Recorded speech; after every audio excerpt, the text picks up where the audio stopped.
بسم اللہ الرحمن الرحیم۔ السلام علیکم۔ حضرت عبادہ بن صامت رضی اللہ عنہ سے روایت ہے کہ رسول اللہ صلی اللہ علیہ وسلم نے ارشاد فرمایا، زمین پر جو مسلمان بھی اللہ تعالیٰ سے کوئی ایسی دعا کرتا ہے جس میں کوئی گناہ یا قطع رحمی کی بات نہ ہو تو اللہ تعالیٰ یا تو اس کو وہی عطا فرما دیتے ہیں جو اس نے مانگا ہے، یا کوئی تکلیف اس دعا کے بقدر اس سے ہٹا لیتے ہیں، یا اس کے لیے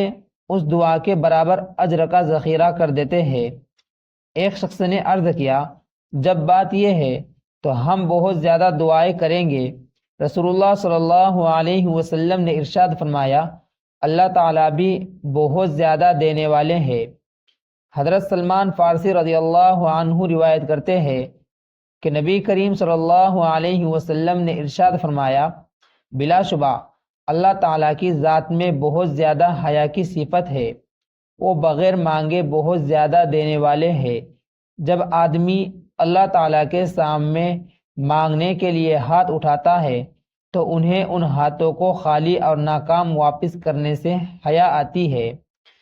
حضرت ابو ہریرہ رضی اللہ عنہ روایت کرتے ہیں کہ رسول اللہ صلی اللہ علیہ وسلم نے ارشاد فرمایا، اللہ تعالیٰ ارشاد فرماتے ہیں،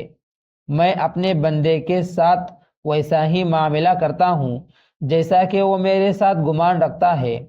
اور جس وقت وہ مجھ سے دعا کرتا ہے تو میں اس کے ساتھ ہوتا ہوں۔ حضرت ابو ہریرہ رضی اللہ عنہ روایت کرتے ہیں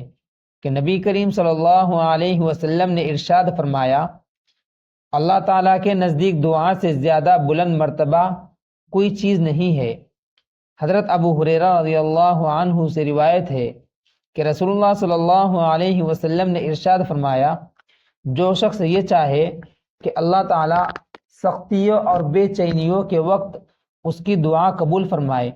اسے چاہیے کہ وہ خوشحالی کے زمانے میں بھی زیادہ دعا کیا کرے۔ حضرت علی رضی اللہ عنہ سے روایت ہے کہ رسول اللہ صلی اللہ علیہ وسلم نے ارشاد فرمایا، دعا مومن کا ہتھیار ہے، دین کا ستون ہے اور زمین و آسمان کا نور ہے۔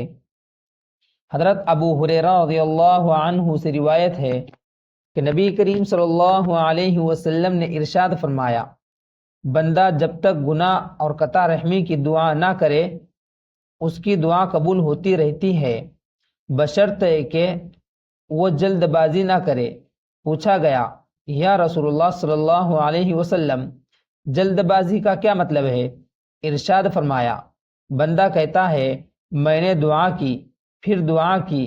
لیکن مجھے تو قبول ہوتی نظر نہیں آتی، پھر اکتا کر دعا کرنا چھوڑ دیتا ہے۔ حضرت ابو ہریرہ رضی اللہ عنہ سے روایت ہے کہ رسول اللہ صلی اللہ علیہ وسلم نے ارشاد فرمایا، لوگ نماز میں دعا کے وقت اپنی نگاہ آسمان کی طرف اٹھانے سے باز آ جائے، ورنہ ان کی بینائی اچک لی جائے گی۔ حضرت ابو ہریرہ رضی اللہ عنہ سے روایت ہے کہ رسول اللہ صلی اللہ علیہ وسلم نے ارشاد فرمایا، تو اللہ تعالیٰ سے دعا کی قبولیت کا یقین رکھتے ہوئے دعا مانگو، اور یہ بات سمجھ لو کہ اللہ تعالیٰ اس شخص کی دعا کو قبول نہیں فرماتے جس کا دل دعا مانگتے وقت اللہ تعالیٰ سے غافل ہو، اللہ تعالیٰ کے غیر میں رہا ہو۔